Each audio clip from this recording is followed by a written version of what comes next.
नमस्कार, लोकराज्य न्यूज 24 मध्ये आपल्या सगळ्यांचं स्वागत। शहरामध्ये बनावट पोलीस व्हेरिफिकेशन काढून देण्याच्या नावाखाली फसवणूक करणारे रॅकेट उघडकीस आले असून या प्रकरणी चतुर्शृंगी पोलीस ठाण्यात तक्रार दाखल केली।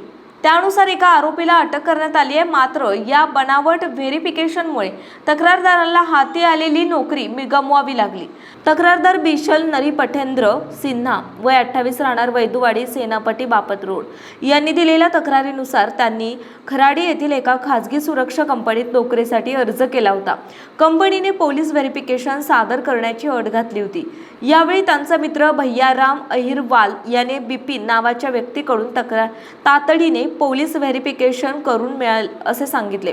त्यासाठी तक्रारदाराने 27 मार्च रोजी सायंकाळी 1100 रुपये ऑनलाईन ट्रान्सफर केले।